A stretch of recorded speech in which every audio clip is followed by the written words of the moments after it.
This is Optimal Relationships Daily, episode 1386. 5 No BS Tips on How to Talk to Anyone. The Real Truth. Part 1 by Renee Benes of downsizedlife.com. Hello, everybody, and happy beginning of the week.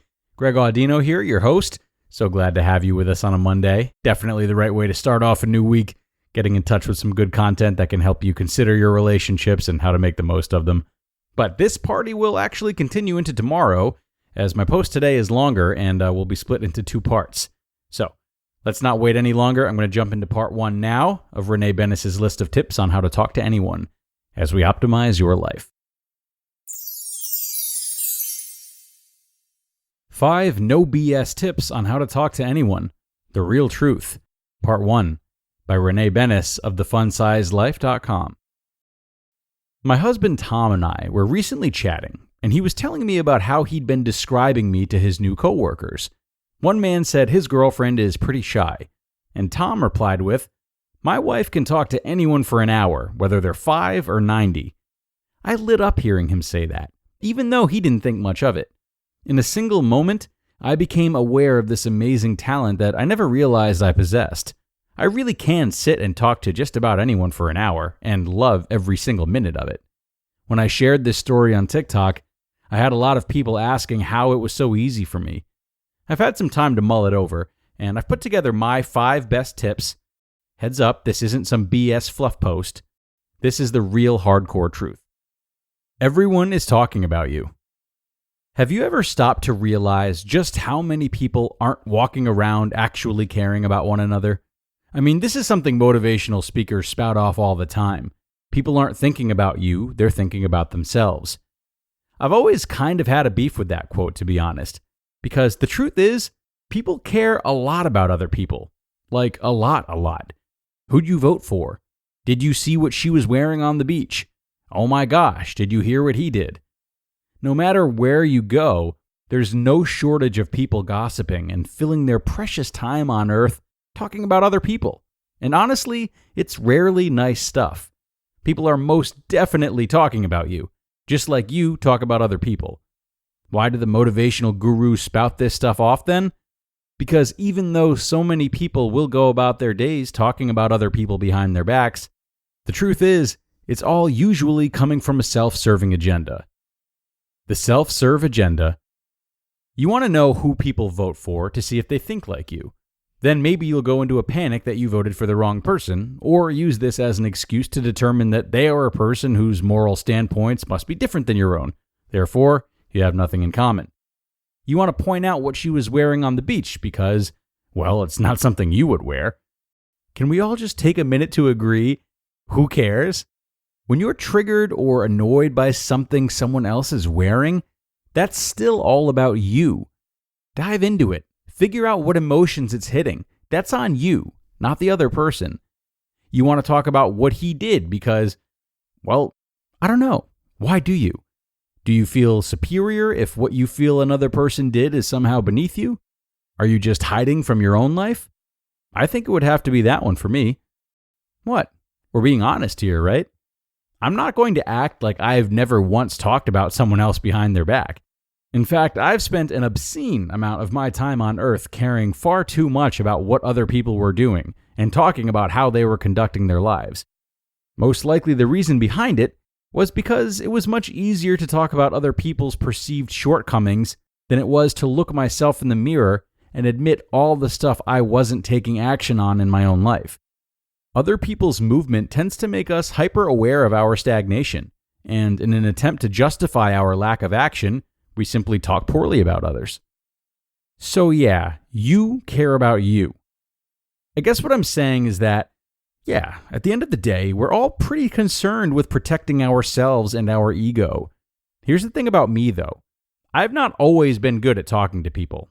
I have been actively fighting my ego for close to a decade. Here's what it's taught me about speaking to other people. Genuine desire. How many times have you gone to a party and tried talking to someone only to have your head filled with thoughts like, oh my gosh, I hope my breath doesn't smell bad. I have no idea what to say. I'm so awkward.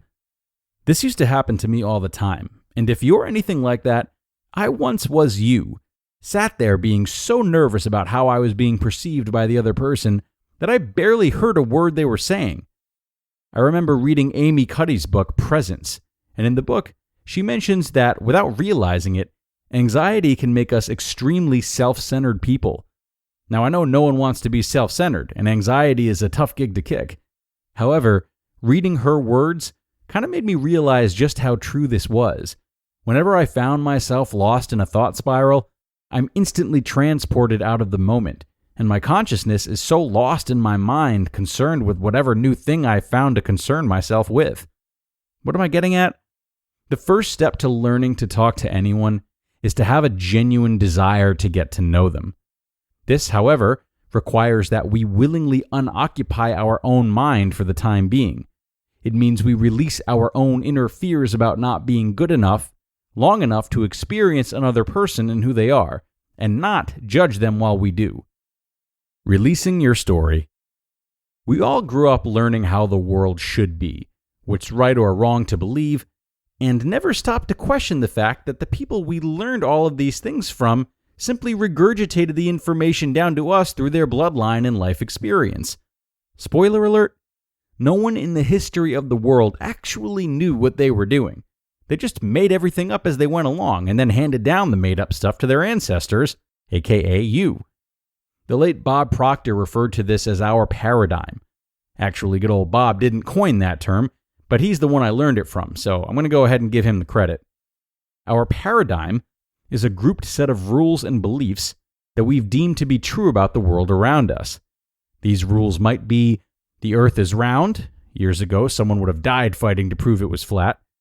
You have a good chance of developing heart disease since it runs in your family. Marriage should be between a man and a woman. These aren't my beliefs, let's be clear, just using it as a demonstration.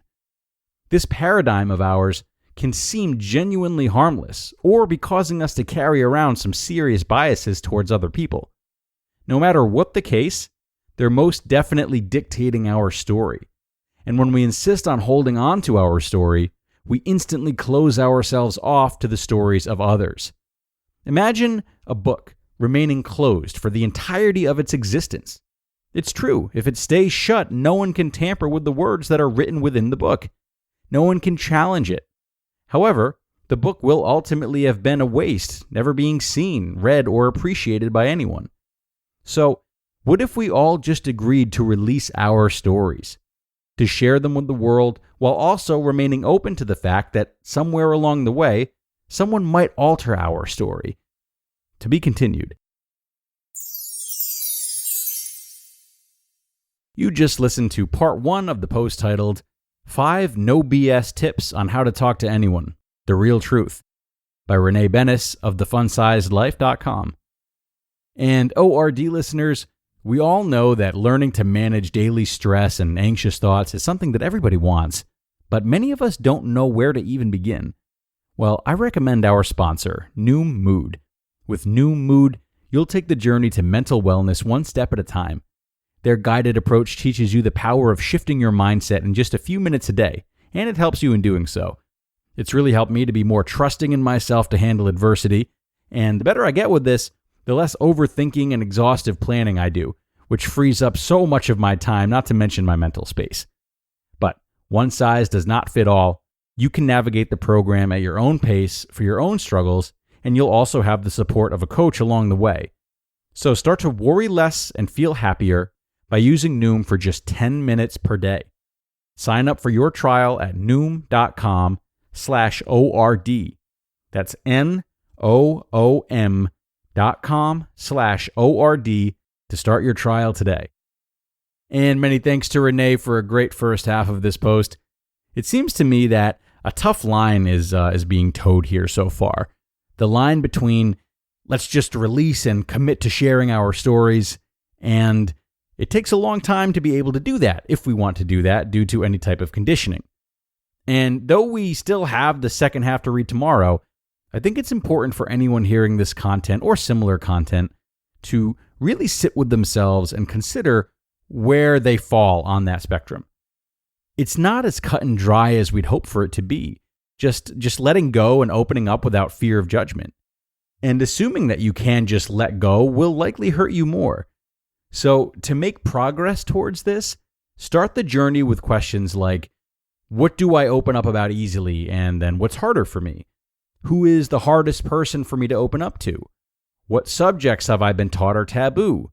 What topics do my circle of people embrace, and what do we shy away from? Why is that?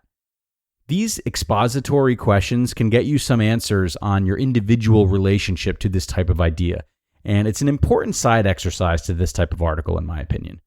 More tomorrow, though, everybody. More commentary as well. Looking forward to reading it for you, and I hope you're looking forward to hearing it. Have a great rest of your day, and I'll see you back here for part 2, where your optimal life awaits.